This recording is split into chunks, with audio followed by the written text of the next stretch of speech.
Okay.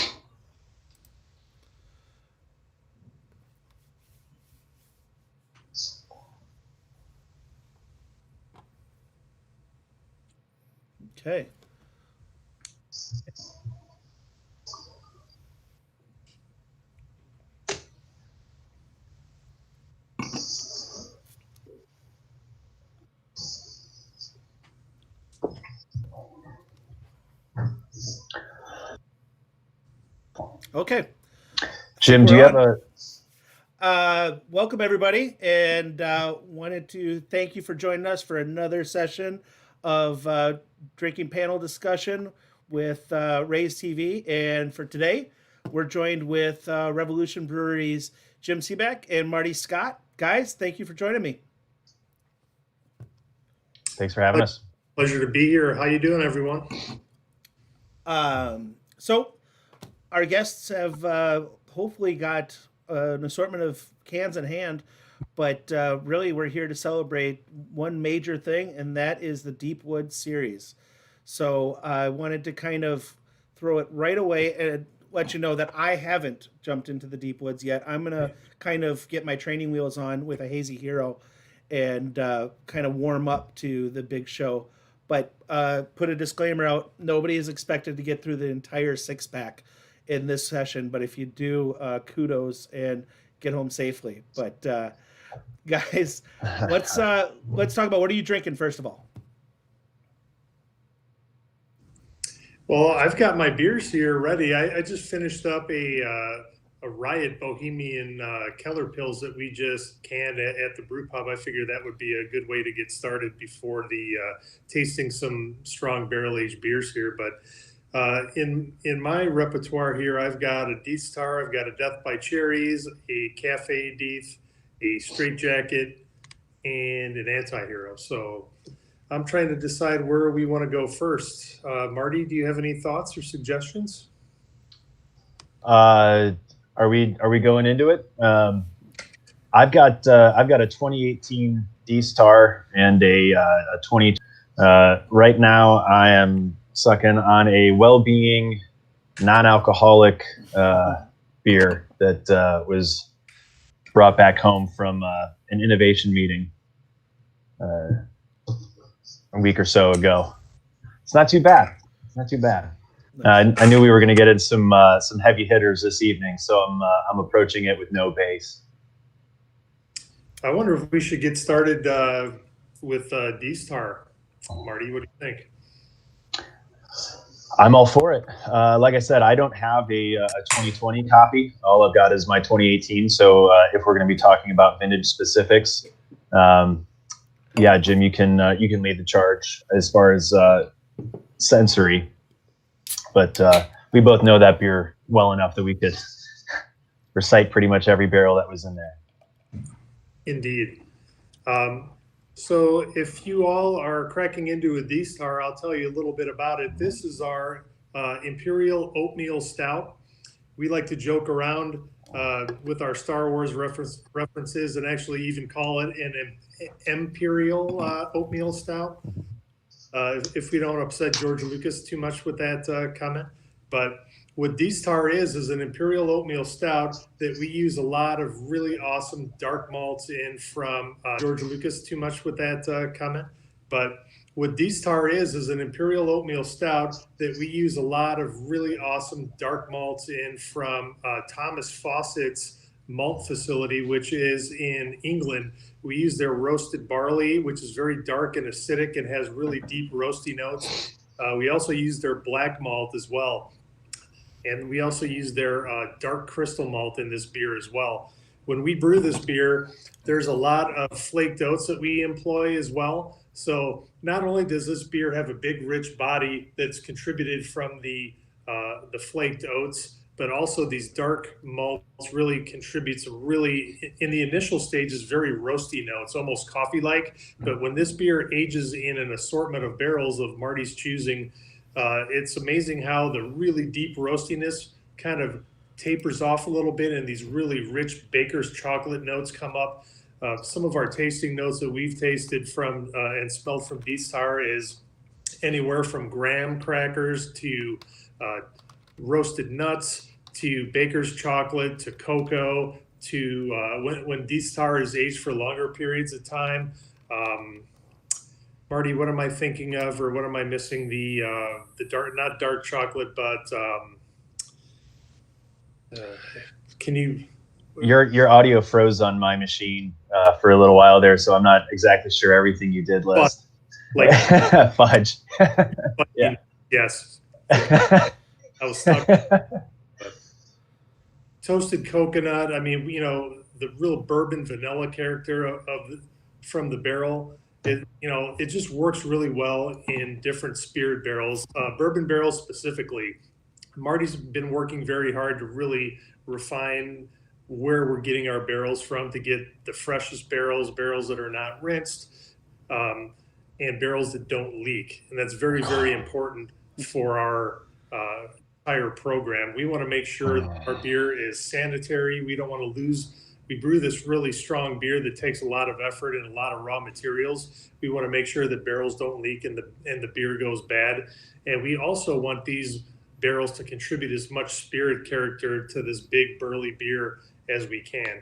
Because really, not only are the nuances of the malt coming through, but also the barrel character, the spirit that's in there as well.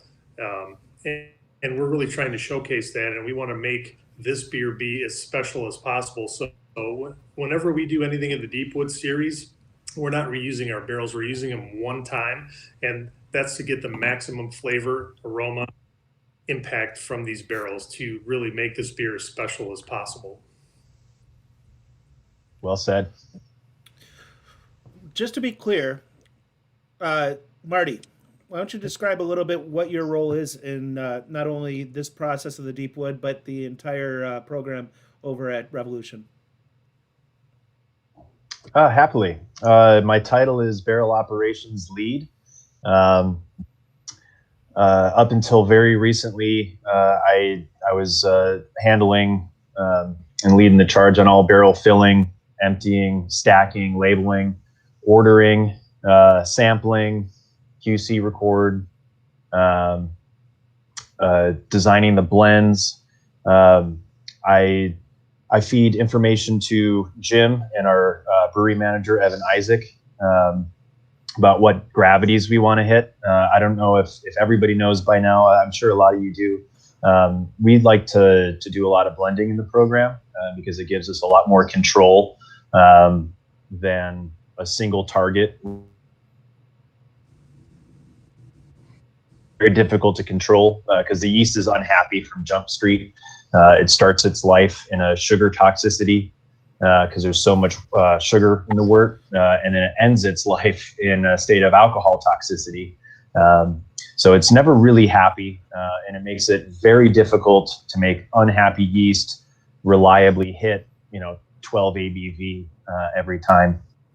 So what we've done is to balance it out, we make very disparate finishing gravity beers, so like super sweet, super dry, and then we see where those land, and then we can say, okay, we're going to want 20% of this, 40% of this, 20% of something else, and that way we can really dial it in. So more and more my role, especially over the last year, has been focusing on that upward communication for planning. So we brew just the right number of barrels of each style that we want, whether it's super sweet or super dry, to kind of get the most out of the space that we have in the program.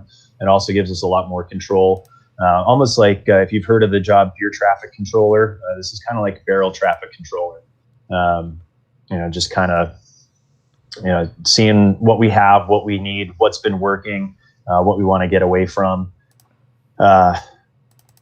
It's been all encompassing. Pretty much everything but brew house and cellar operations for the barrel aged beer. But as soon as it leaves the cellar, up until the time it gets to the packaging line, essentially, I'm knee deep in it. Dang. That sounds nearly impossible to manage, but I'm sure it's. How big is the barrel program? We are going to release from when we start releasing beers this year for the new vintage year until we end in 63 oak barrels if the plan doesn't change. Almost every single one of those is already brewed. I'd say a good healthy 80% is already brewed.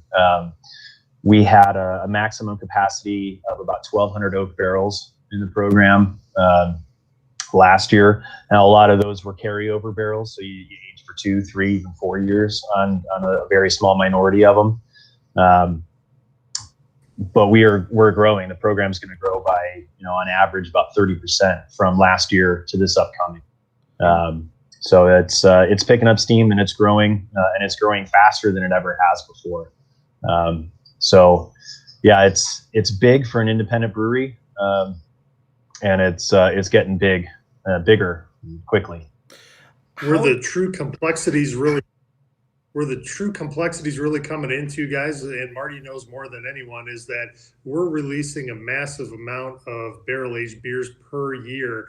And when we're brewing these beers, we're not only thinking about what we're releasing the next year, we're looking sometimes 2 to 3 years down the line. So that's what we're really working on, creating systems to help manage that and help us know exactly what we need to brew and when we need to brew it to fulfill not only release all these releases that we're going to do, but for the next year, but years down the line as well. So that's really where it gets very, very complicated. So we're always looking ahead and trying to make sure and strike while the opportunity is hot in the early part of the year where it's not quite as busy as when we tend to brew a lot of our barrel-aged beers and get them done fermented, or the fermentation process completed and clarify the beer so we could get it into barrel.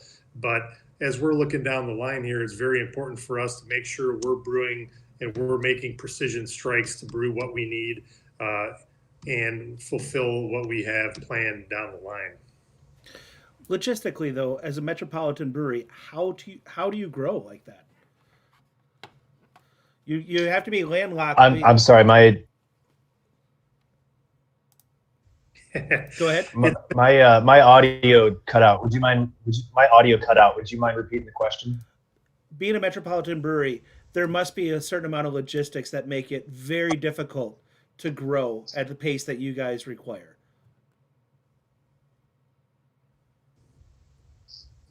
Yeah. Fortunately, when the brewery as a whole was going through its most rapid growth spurt, and that was between the years of, say, 2012 through about 2016, is when we were experiencing some pretty rapid growth. We had a facility that was way bigger than what we needed, and then we almost doubled its size a few years later. We're full now. There's not a whole lot of room left, and with the pandemic shutting down on-site eating and drinking, our tap room's been closed for a little while. So the barrel stacks for at least this year are going to overflow a little bit into what's typically considered tap room people space, and that footprint will probably become permanent. But yeah, if we want to continue to grow on top of that,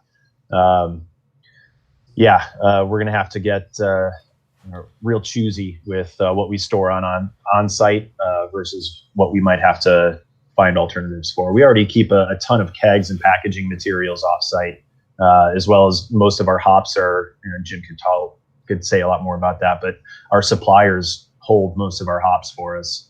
And that's pretty typical of most breweries our size. But yeah, space is at a premium, and oak barrels do not have the best packing efficiency when they're on racks. Right. We're trying to do as much as we can and get as crafty with our placement and organization of barrels to keep them all in house. Because our other alternative, if the barrel program gets too large, is we would have to store barrels off site, which means we would have to fill the barrels, transfer them on a truck to another facility, which the beer would be sloshing around in the barrels and oxygenating the beer. It's just hard, a little harsh on the beer. And then when it would come back, we would have to then put it on a truck and bring it back again. So we're trying to do everything we can to avoid that, and we're getting crafty with our storage and where we're putting the barrels. We're tending to go pretty vertical, or as vertical as we can, with our stacking of barrels in the brewery, just to make the best use of our space right now. But eventually, if we keep growing, we're going to have to either build onto the brewery for barrel storage or find an alternate location. But hopefully we can keep it all in-house. That would be our most ideal situation, and really probably the best and most gentle way to produce this beer. It is amazing. Jump real quick off topic a little bit. Up here in Milwaukee, we've got our own provisions for the pandemic. What it does Chicago look like right now, as far as the bars? Your tap rooms, are they open? Most of the tap rooms are closed. There'll be, some are eking by an existence with outdoor dining. They got space heaters or tents and stuff like that. Revolution has been totally shut down for a few months. If you don't have outdoor space, you're pretty much shut down in Chicago. What does that mean for you guys as far as? Sorry, go ahead, Jim. Oh, sorry about that. All the breweries around town are really kind of heavily focusing on curbside pickup. They've been really refining their methods for doing that. And Meg, who's our director of retail operations, has really refined our process, has allowed us to conduct all our Deepwood releases and also any other specialty beers we release, or any beer anyone wants to come and pick up. They just have to get on our website and order it, and then they have a time slot to come and pick it up. Oh, cool. And that's been great for us.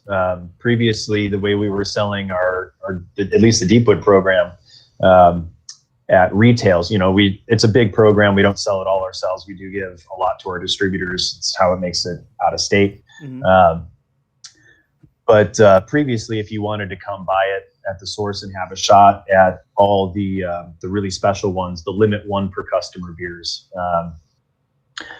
you had to come and you have to wait in line, and that meant getting here early and waiting. And we allowed people to kind of turn it into a party, but knowing that they'd have to wait in line keeps a lot of people away. I wouldn't want to freeze my butt off for 4 or 5 hours just to guarantee that I can purchase expensive beer. Maybe some beers, or if my friends were going, but naturally it's going to keep a lot of people away. But now that we're allowing curbside pickup appointments, all you have to do is just be at your computer at the right time and hit refresh and put it in your cart and buy it. Then there's no real trouble with it. Plus, we're allowing proxies, so even if you're out of state, you can still, if you've got a friend or a proxy, you can still get access to that hard to find beer. I'll put it to you like this. Normally we make enough D-Star to be selling that for months, several months usually. Because when people come to the brewery, they want cafe and they want the fruited variant, or they want the 2-year variant or whatever. And D-Star, they know, well, I can get this at my local liquor store. I can get it wherever I want for a long time. We sold out this year at D-Star in several days or something like that. Mm-hmm. I don't exactly remember, but we didn't make less D-Star than we typically do. And we sold out of it. We'd love to have a tap room full of just raging, maniacal Deepwood fans that we can give them these like super special 4-year barrels and stuff like that on draft. So we miss out on that a little bit. But what it's done for the retail side of the business has been really good. Meg is doing an awesome job with that curbside stuff, and people seem to be really happy. And bottom line is, we're selling more beer at retail than we were previously, or at least selling through faster. That just means you can grow. There's more opportunity. That's a great opportunity for us.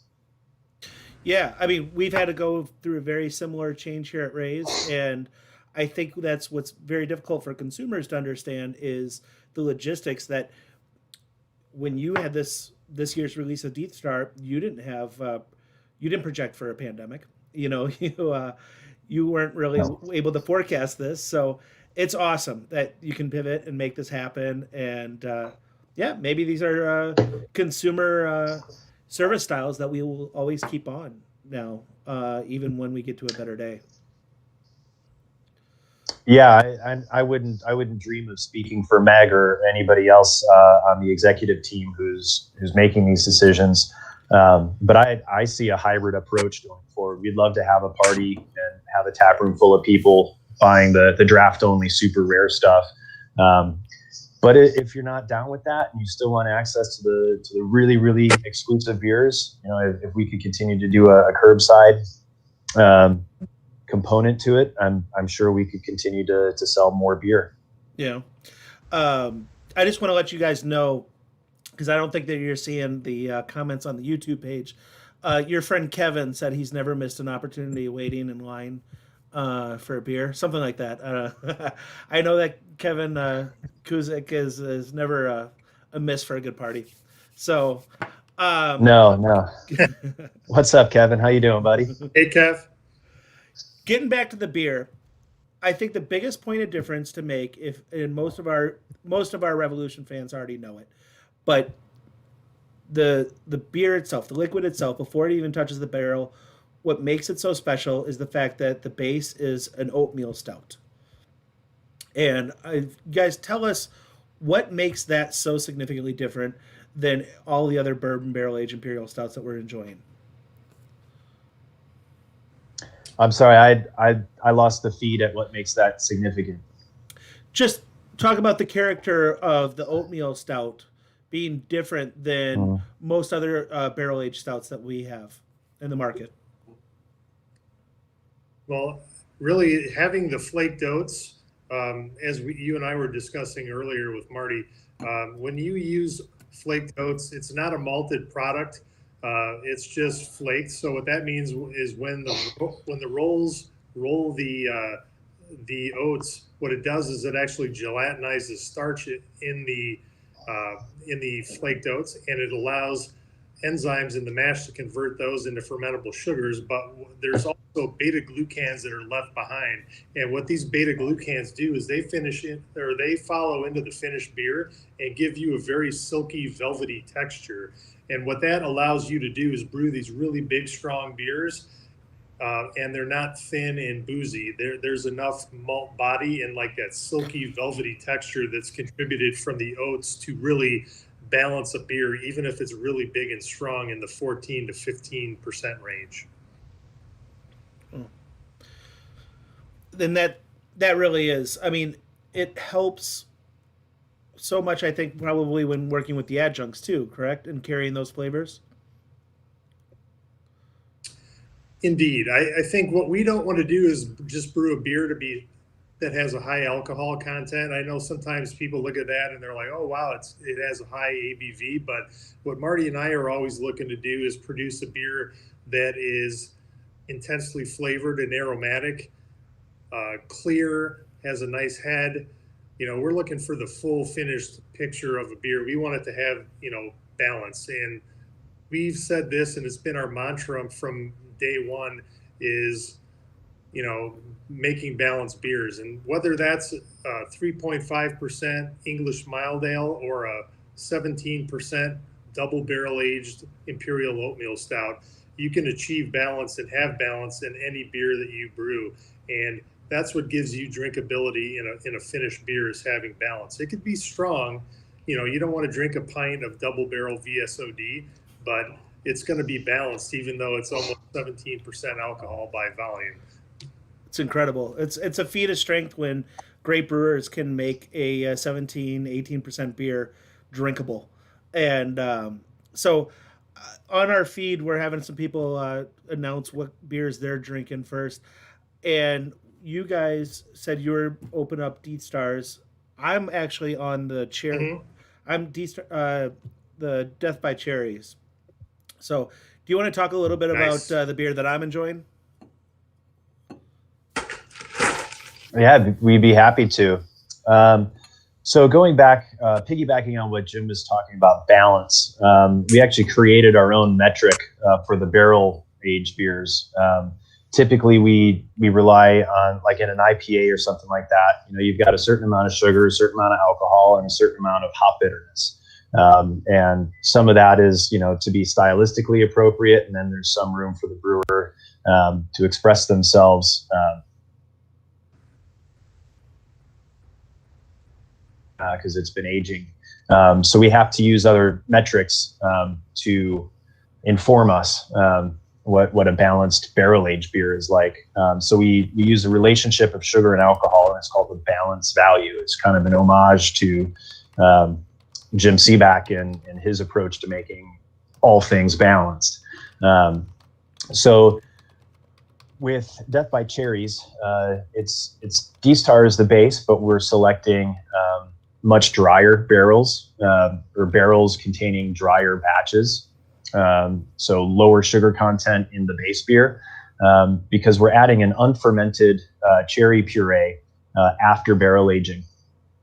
What we really dig is like natural flavors and aromas and stuff like that. And we always want it to be pleasant, enjoyable, approachable. And we've found a lot of examples out there where your yeast strain or aging or whatever it is, confluence of, especially with cherry beers, you can get the tussin, especially with your higher ABVs. So we like to add that late. So we'll remove the pulp, we'll enzyme it, and then we add that sugary puree, which is now just sugary juice, unfermented to the finished aged beer. And the sugar contribution from the fruit brings that dry stout from too dry to drink right up to where we want it. So the relationship of sugar and alcohol is the same, essentially, in our fruited versions and our unfruited versions, depending on what we're going for. But we plan for that. So if we're going to add sugar on the back end, we're going to add it to a very dry beer. Otherwise, it'll run away from us. So this beer was designed to get maximum fruit character while still having a majority of the sugar come from beer, because we want to sell beer after all. Maltose should be. So it just upping the sugar with that fruit addition, and then Jim and I also played around with a blend of sweet and tart cherry, because either on their own, the tart's okay on its own, but it's missing a certain dynamic. The sweet on its own was no go. But we did a very similar cherry blend for 10-year beer. If anybody got a chance to try that, it was about 90% tart and about 10% sweet, with just that little bit of sweet. Kind of pushes it over the top and gives you that nice kind of apple pie filling aromatic to go along with the oak and the base beer. Really, really happy with the way that beer turned out. I'll stop myself before I say I'm proud of it, but very, very pleased with the way it turned out. As the brewer intended, I think is the expression. Yeah, indeed. And as Marty was saying, it's really that the complexity is amped up when you don't throw all your eggs in one basket, if you don't go with all tart cherry or all sweet cherry. So when we were doing our bench top trials, we really found that, once we dialed in the combination or that blend of the sweet and the tart, it really enhanced the overall depth and cherry character of the stout.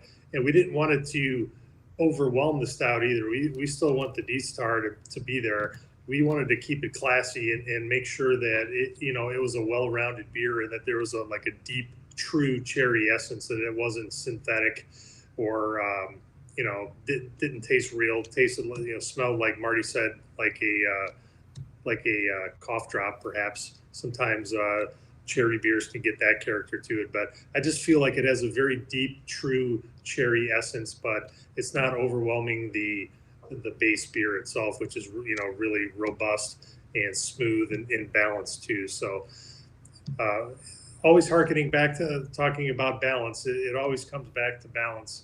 no matter what style of beer it is. And it can be a big, strong beer, but you just have to make sure that you really take the time and effort to make sure that your finished beer is going to be where you want it with your sweetness and your ABV, bitterness, everything. Because as we say, we like to drink balanced beers, whether it's a Pilsner, a Kolsch, or a 17% barley wine. Well, I mean, and it is amazing. You do achieve balance. I know that when you're beginning things like Cicerone processes, a Somm process, balance isn't usually used for the more aggressive styles, but you found it. There's a roast still in the full fruit note. I would never ever accept anybody to use the term medicinal when you're talking about the cherry flavor in this beer. It is spot on fresh, and you guys killed it. It's awesome. I want to Thank you. Yeah, I mean, thank you. Going into, I want to jump next, only because I'm seeing comments now starting to talk about barley wines. And Jim, you just said something about barley wine.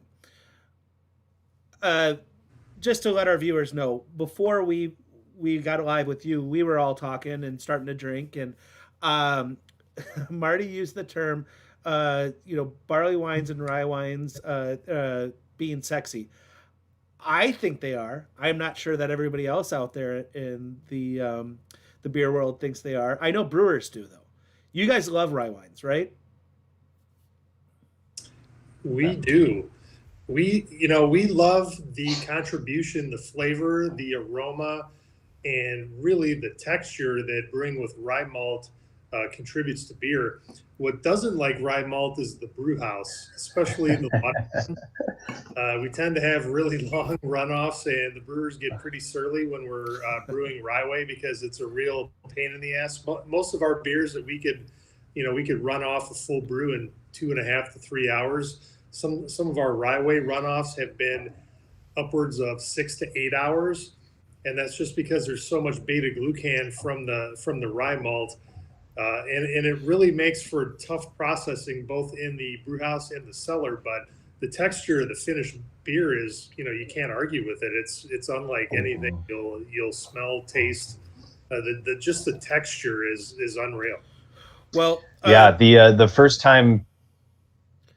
Go ahead. The first time we used the first time we used the word supermassive at Revolution in a description wasn't for supermassive Café Deth. It was actually the description, like a menu description for a Ryeway variant. And we were talking about the supermassive body of Ryeway to Heaven, and I was like, well, that's a good word. I'm going to hang on to that one. And then of course Supermassive Cafe, which is another Zoom call. I just wanted to jump in. Jim, you've used this beta carotene. I don't know what. I'm just a beer drinker, not a beer maker. Explain your science, please. Beta glucans are naturally present in raw grains. Usually they're broken down a bit in the malting process, but when grains are just flaked, they tend to be in high proportions in there. So when they're used in the brew house, you extract these beta glucans, slide through the brewing process, through the lautering process and the boiling and fermentation. They go into the finished product. Certain grains have higher levels of beta glucans, like oats. Rye has naturally high beta glucan levels, even when the rye is malted. So when you use a high percentage of rye malt in a beer like Ryeway, it makes for a very difficult runoff. It makes the grain bed in the lauter tun be very gummy, very slow, very hard to extract. But that carries over into the finished product. It gives you just like a very viscous, rich, creamy texture in that finished beer, and it works so well with a beer like Ryeway, especially when it's aged in wonderful American bourbon barrels. Nice. Yeah, a great thing to mention about beta glucans for our purposes, and especially for the identity of a beer like Ryeway to Heaven, is that they're non-flavor or aroma active. So in barley, if you want a lot more body, you're going to have a lot more associated sugar as well. So you're just going to be sweetening and sweetening and sweetening in like a straight up barley wine without the help of a lot of protein or beta glucans. So the rye wine allows us to get that super massive body without the associated clunky sweetness that comes along with it. So Ryeway can present itself as very dry, very oak forward, very spicy from the grain, and just super, super rich, and pours like fresh, 30 weight motor oil. But it's not a sweet, clunky mess. And it's my favorite organic chemistry mindfuck in the brewing world. Nice.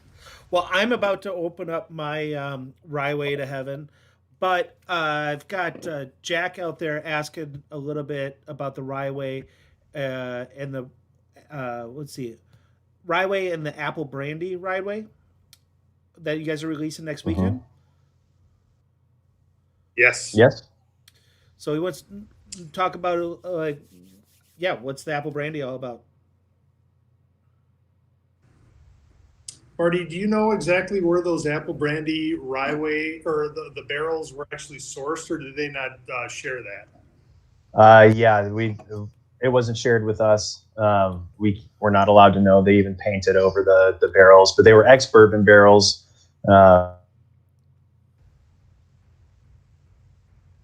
Apple brandy. So the apple brandy Ryeway doesn't have a huge oak punch like we normally see with the deep wood beers. It's more spirit focused than it is oak focused. And there's certainly nothing wrong with that. We do a lot of beers where we're really hammering the oak home. But yeah, I'm sorry, your audio cut out on me again while you were asking that question. I bet it's on my end. Just somebody, I had Jack out there asking a little bit about the apple brandy Ryeway release next weekend. Yeah, it's awesome. I did that beer yesterday, and it's releasing a week from Friday. It's a crowd pleaser. It's gonna, it's very accessible as far as the spirit character. It's a pretty low ABV entry to the Deepwood series. Those apple brandy barrels did not impart the big 2.5, 3.5 ABV kick that we typically see. But we fortunately put a fairly well-balanced beer into those barrels, because this is not a batch or a beer where we did a lot of blending to control it. Even Death by Cherries, we used some sweeter beer barrels to get more malt sugar into the blend. This one is almost entirely unblended. It was 20 odd barrels of like a pretty dry version, and then maybe just 2 barrels, I think, maybe even 2, I think, of some sweeter stuff. Mm-hmm. But it's got all the hallmarks of Ryeway to Heaven, with the oak turned down just a little bit, and this really nice, not quite so punchy apple character, but it's immediately evident. It's the first thing you smell as you're pouring it. When you open it, that apple will invade your personal space. But it's not intense. It's just very perceptible. It's easy to perceive without being intense or barrels before. This was very much a kind of rest on our experience and see what happens kind of beer. And I'm very pleased. I think the base beer was very well respected by the apple brandy barrel. So it's immediately perceptible, but it doesn't dominate the experience by any stretch. It's still your old favorite Ryeway. Nice. One of the other great contributions of brewing with rye is the head retention that you get in your finished beer. It's like, check out this Ryeway that I just poured that over 2 minutes ago, and that head is hanging super thick and heavy. It's like a thick meringue on top of this beer. And a lot of times people always will tell you, in a very high ABV beer, they don't have very good head retention. But I beg to differ when we're discussing Ryeway right here, because that head's not going anywhere. That's beautiful. Well, okay, so the Rays fans got to buy a mixed 6-pack. We've already talked about Death Star, the Death by Cherries, and now Ryeway. Uh, Folks that grabbed the pack also got Straitjacket, Cafe, which I can tell you most of the Ray's staff, Cafe is their absolute favorite. And we threw in, just to have some mercy on our patrons, a um, a little bit of a hero action. We did the anti-hero, just to like kind of keep them standing a little bit. But yeah, where do you guys want to go next? Let's talk about more of your selections. What do you think, Marty? You want to talk about Café Deth? We have such a great relationship with our friends at Dark Matter, and it was a great story about how we chose the coffee blend to go into this beer. It was really not only us choosing it, but we sat down with our friends from Dark Matter, and we actually put different coffees in crowlers and experimented with tasting what the coffee really contributed to the beer. Did it amp up the acidity of the beer? Did it bring like chocolatey notes, roasty notes to it? So we really worked on really developing this blend, and Marty worked with them specifically. And Marty is really kind of a specialist in coffee, more so than myself. But he worked with them a lot, and he works with a lot of our coffee beers, like when we did our Coffee Eugene. But it was really a cool thing. We didn't just grab some coffee beans and throw them into a beer. That would be, I think, a little lame, and it wouldn't be very complex.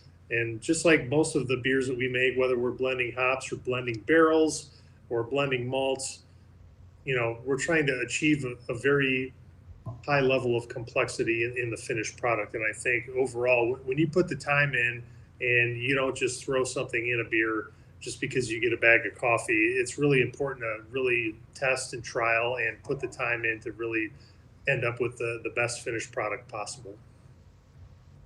Oh yeah. For me, selecting the right raw materials, of course, that's important. But anyone who's worked alongside me or been on, a video call for a Deepwood program knows I am a process nerd. We selected the coffees that we knew would work well with the beers, but it's really my focus is on the process itself. Years and years ago, when we were still brewing exclusively on Milwaukee Avenue, our brew pub, the first couple times we did Coffee Eugene, I kind of learned the technique from Jim. It was a hanging bag of roasted coffee beans, unground, sitting cold on the finished beer, and just like making cold brew coffee, it's very gentle extraction as long as you know what you're doing. So we know we like a washed processed coffee, and that's a coffee bean that's fermented without any of the fruit from the coffee or the papery film that's called mucilage. So it has a very restrained fermentation before roasting, and that highlights the chocolate and the nut that you get, and it also preserves, it just gives you that like chocolatey, nutty, cutting open a bag of coffee and smelling it. It's not super acidic. It's not super fruity. And those are what really pair well with Eugene Porter and now D-Star. So choosing a washed coffee is probably the most important thing you can do for your raw materials if you're trying to like highlight the chocolate and the nut and leave the acid and fruit behind. And then there's the roasting. Dark Matter specializes, and they're super focused on light roasts, which preserve the terroir, the genetics of the coffee, as well as the fermentation profile. As the beans are roasted to medium to dark to espresso roast, it's kind of a sad homogenization of the nuances of the beans. There's nothing wrong with dark roast. I wouldn't make espresso without a good hearty dark roast coffee. But for the coffee beers that we've been doing, we prefer a very light roast with a washed process fermentation. So that's all their process, right? It's not just raw materials. It's not just genetics. It's process even for the coffee makers, coffee roasters, growers.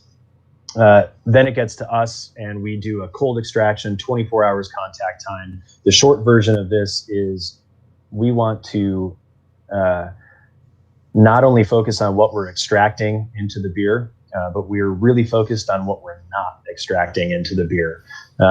There's a whole lot of green pepper and other organic compounds.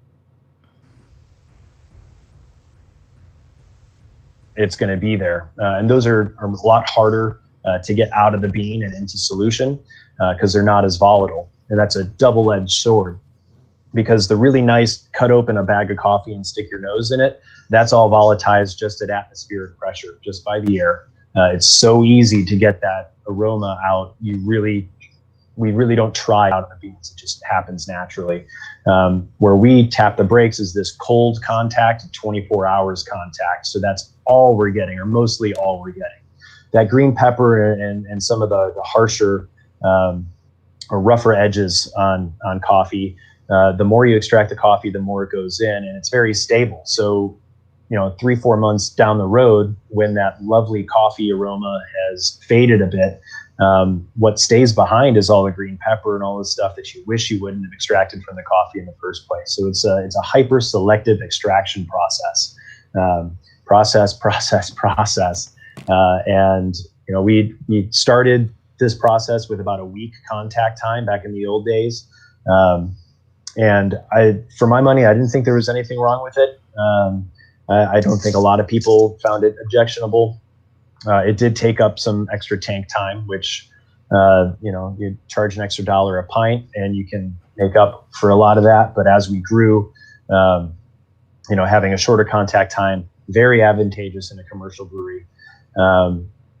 But the way it happened was serendipity. Somebody had asked me to make a fresh Café Deth keg for a festival or something like that. And in those days, it took, a week, to extract the coffee beans cold.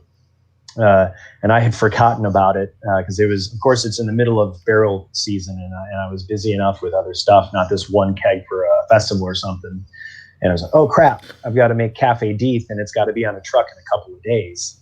So I said, well, it's going to get the contact time. What it is. It's a custom keg. It's why we don't do a whole lot of this. And the beer fucking kicked ass. It was so punchy, but the right kind of punchy, and there was no rough edges about it whatsoever. So then we started thinking, well, this is what's happening. We know that there's not just one kind of extraction. So we did that with the rest of the coffee beers. We increased our dosing rates, and we cut our contact times. We even increased the amount of time for what's called off-gassing. So after the beans are roasted, they're just chock full of these nasty compounds that are now gaseous, and they're in little pockets, little microscopic pockets in the coffee beans. That will come out naturally if you give it 3 days. So we started letting the coffee rest for 3 days after roasting and then using it. And we thought, if 3 days is good, 5 is even better. So now we give it 5 days, and we increase the dosing rate even more until eventually you land at the logical conclusion, which is supermassive Café Deth at 10 pounds of coffee per bourbon barrel, which is essentially Café Deth squared. If Café Deth is 2.5 pounds per brewing barrel, supermassive Café Deth was 2.5 times that. So the math checks out to about 10 pounds per oak barrel of supermassive Café Deth. And that wasn't too intense. So who knows what we're going to do next year. That's amazing. It's really the contact time that we found. It's it's very similar to dry hopping a beer. We don't dry hop our beer cold, but what we do is we infuse the coffee cold. What we do is we transfer the beer out of barrels, get it cold, and then we prep a tank. We put all our coffee in bags, put the bags of coffee whole bean into a tank. And sometimes, I think a lot of times people feel that you have to have a very complicated process to get the most complicated and the most complex flavors. But sometimes what we found that the longer we've been brewing is that sometimes just a very simple process allows you to extract the most beautiful aromas and flavors, and you don't have to really agitate the beer or recirculate beer through a pump. You basically just steep these whole beautiful coffee beans in the beer for 24 hours. Even though it's cold, there's a high alcohol content in the beer, and we find that we get a very, very thorough extraction within 24 hours. And we really found that out because one time we brewed one of our, I think it was a Café Deth, and we had the idea, we're like, oh, when we pull the beans out of the tank, we're going to dry them and we're going to make some coffee with it and see what it tasted like. And these beans were in the tank for literally less than 24 hours. And we pulled the beans out and dried them, ground the beans, made coffee with it, and there was literally no flavor left. Do you remember that, Marty? Yeah. Yeah, it was pretty sad. We did something like that at the pub too. I don't remember if it was with Kedzie beans or pub beans. I think it was probably pub beans. But yeah, we dried them out underneath the the lights. I forget what it's called. They're like the heating lamps where food goes out of the kitchen before it hits the floor, hits the table. So before we open one day, we spread out all of our beans out of a Café Deth tank, and we spread them out and dried them out. Yeah, it was flavorless, aromaless, but those beans were still chock full of all sorts of stuff that we're happy we left behind. That would have made the beer very harsh.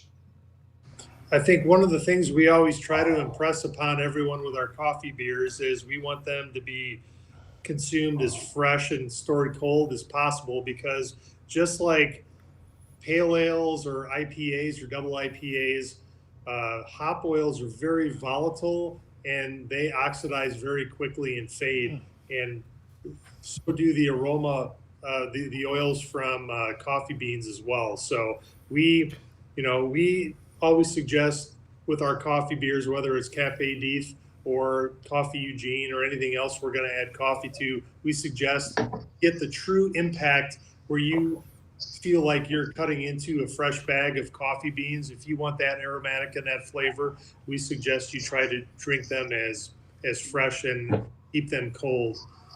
But they will hold up over time, but just like hoppy beers, that the aroma of that coffee will slowly fade over time.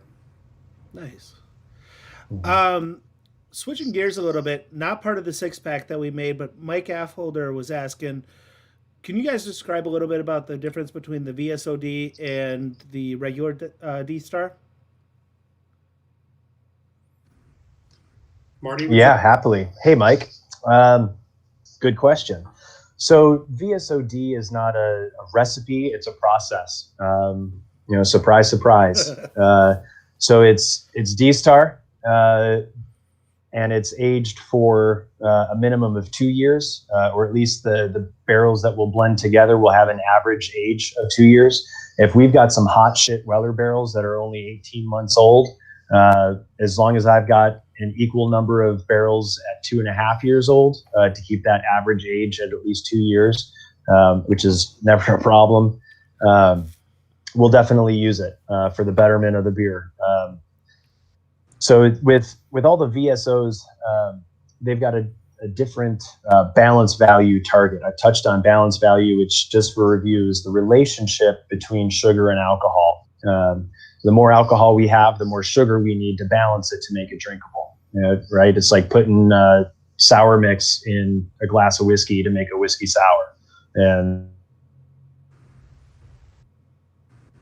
easier it is to take that alcohol down. So it's the same thing. We're just using barley sugar, maltose, to balance the alcohol. So there's a specified relationship. D-Star, for every unit of alcohol, we should have just under half a unit of sugar. It's about 0.45, I believe, is our target balance value for D-Star. And I'm approaching the point. Bear with me. So with the VSO, because we're highlighting the dynamics of the beer, We're going to age it for 2 years as a minimum, which allows the malt sugar that much more time to develop and oxidize very gently and slowly in a natural setting. And then we're also going to be selecting the best barrels we possibly can that are going to continue to impart more and more oak as they age. A lot of these really cool story barrels have had bourbon in them for 15, 16 years, even 12 years. All the oak is gone from that barrel. It's all been sucked up by the whiskey. The oak has been extracted just like the coffee gets extracted, like the hops get extracted, like the barley gets extracted, you name it, the oak gets extracted. And at a certain age, there's no more lumber left in that lumber. It's all in the whiskey. So we're going to choose barrels that have really nice mature whiskeys, but that also have a little bit on the younger side, maybe 5, 6, 7 year whiskeys. That way, as we age them for 2 years, that oak profile is increasing instead of, well, here's your oak profile, you get what you get, and it's never going to go any higher because the barrel is totally neutralized. Where is more oak going to come from? So that's our barrel selection process for VSOs. The age is 2 years, and again, the sugars make that sugar complexity, what we call the malt complexity, to increase that as much as possible. We also set our balance value target a little bit higher for our VSO beers. So a regular Old D-Star is a 0.45 relationship between alcohol and sugar. Then a VSO D should be 0.55. So for every unit of alcohol, there's 0.55 units of sugar. So that just means there's more sugar in the blend, which means it's a more dynamic liquid. It has the capacity to change and mature even more than your drier beers, your regular Old D-Stars. And then you also give it twice as long to develop. So the ceiling for development is much higher, and you give it the time to do that development. So VSOD is just D-Star, but it's fuck off old, and it's a little bit sweeter. And we're going to use a high percentage of what we consider to be baller fucking barrels. Nice. That's awesome. And that's VSOD. That's an awesome explanation. It's awesome to kind of see the fact that you guys have taken it to this extent when talking about the blending, the intricacies of different barrel ages.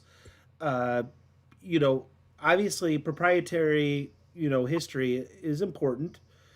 Jim, you've talked about the fact that the history of the liquid does impart flavor, but age obviously is, coming from a background of wine, it's just a massive respect that you guys have thought of it at this level. We've done Ryeway. Let's switch over to the other non-stout and talk about the Straitjacket. Excellent. And yes. Before we do that,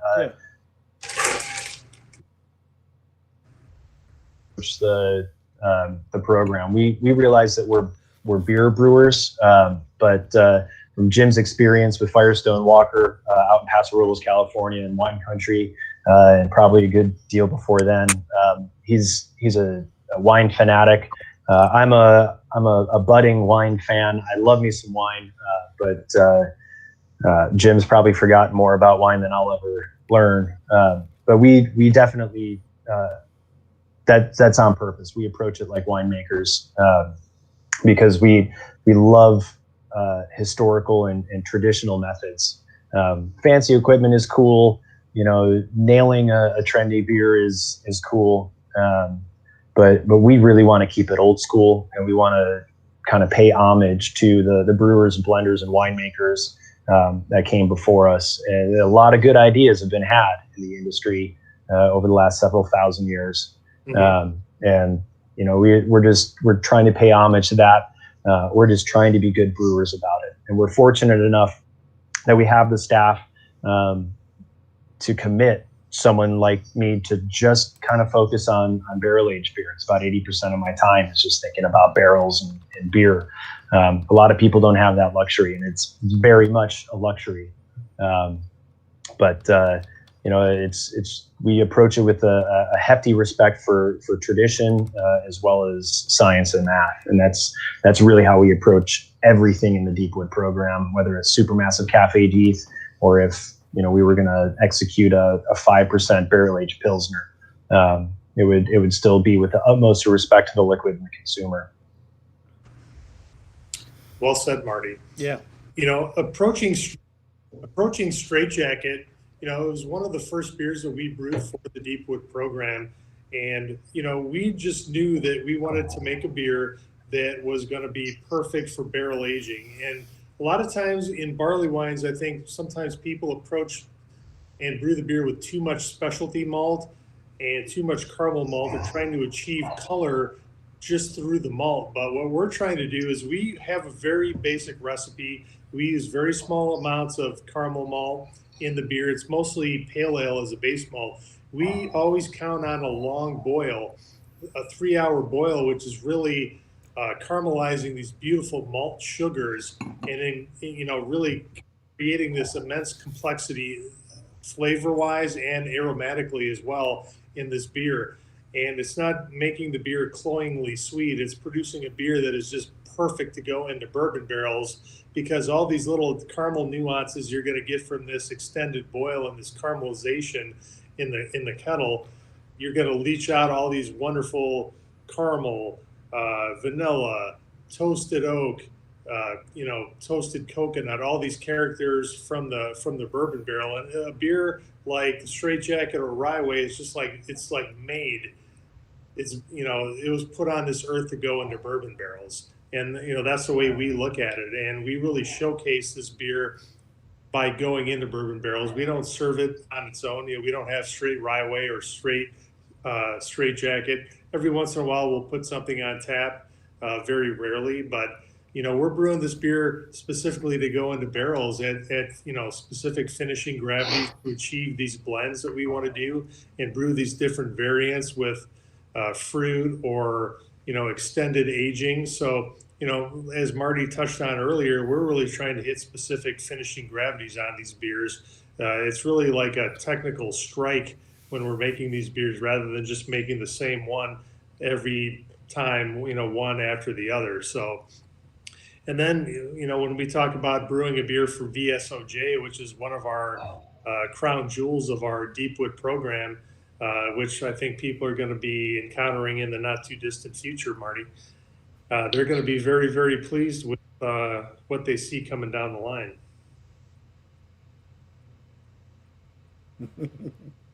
Did Jim just drop a little bit of a nugget?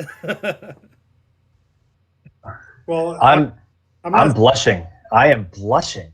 I'm not saying exactly when it's being released, but it's coming up again. It's been a while since we've done it, so we've been working towards refining our process to release that beer again. So Marty and I really have rubbed our heads together and talked about our process and really tried to refine and prepare for doing this again and being able to do it, more readily down the line in the future. So that's something we've worked towards, and we're very excited about.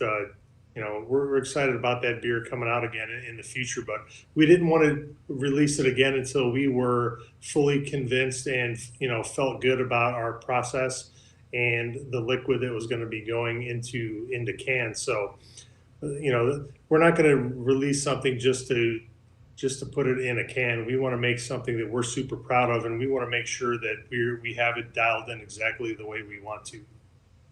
Yeah, a conversation that Jim and I and a lot of people in the brewer's office have had in the past is, if we were going to do another beer like VSOJ,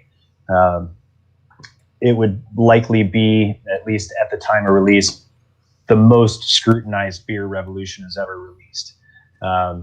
Where VSOJ, the original draft variant and the first can release, well, the draft variant in about 2015, 2016, I want to say, that was a very happy accident that we learned from. And then we replicated it on purpose for the can. We learned more from that. and we have learned so much more since then. Should we do another VSOJ, you can bet that we are going to pull out all the stops, apply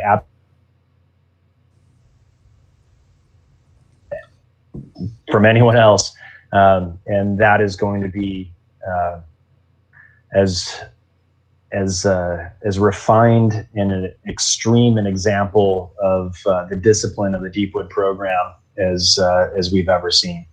That beer ever comes out again, it's got to be the banger that people think it is, and it's, we're going to aim for better than that. Wow, I mean, to validate the blushing, you've got a couple people on the chat now that are getting pretty darn excited. So that's awesome. That's awesome, guys. This has been great, and I am absolutely just getting back to what I'm drinking now. Having moved from the Deth by Cherries, now on the Ryeway to Heaven. So happy about it. Jim, you touched on like some cool stuff, talking about different base beers that lend themselves to the best barrel character. I'm going to be honest. For my consumer opinion, Scotch ales have always been some of my favorite when coming, talking about base beer for barrel aging, as far as taking on the oak flavors and things like that. But I love that you guys give us choices as drinkers. It's funny you mentioned that. One of our favorite beers that we've ever put in bourbon barrels is our Gravedigger, which is a Scotch ale, and it relies on some really awesome English caramelized malts and actually some German beechwood smoked malt as well that we layer in there just as a little nuance to give that beer a little bit of extra complexity. But I really think that beers that have light caramel, you have some caramelized malt in there, and you have these long boils where you're really caramelizing these sugars in the brew kettle. Really, when you couple that with a bourbon barrel, with that charred American oak and all that sap that's caramelized in there that you're leaching back into this beer, along with the spirit, say bourbon or American whiskey or any other spirit, it just really lends beautifully, like the caramel character of bourbon, especially like with a beer with a light caramel character, really nice velvety texture, say a Ryeway or a Straitjacket. I think beers like that are just a bourbon, especially like with a beer with a light caramel character, really nice velvety texture, say a Ryeway or a Straitjacket. I think beers like that are just, they're born to go into bourbon barrels. However, when you really think about your Imperial stouts or Imperial porters, I mean, it's a no-brainer. It's just it's a slam dunk that those beers are going to work really well as well. Yeah. Well, guys, this kills me, but I mean, I don't want to cut you off in talking, but I could sit and drink and talk with you all night long. I really appreciate you joining me tonight. I'm going to speak for all of our viewers. These sessions are so important. It's so great to connect with a larger culture around beer, and we can't do it here at Ray's Growler Gallery. I'm glad we can do it virtually. So thank you very much, both of you, for joining us. I want to say just cheers to Our you. Our pleasure. Thank you so much for having me. Yeah. Cheers. Guys, it's awesome. I mean, Jim, I've had great conversations with you here. I know the next time you're in Tosa, we'll get to see you again. Marty, it's a pleasure getting to understand your role and the importance of bringing these just absolutely landmark beers to all of us here in the beer culture. So thank you again.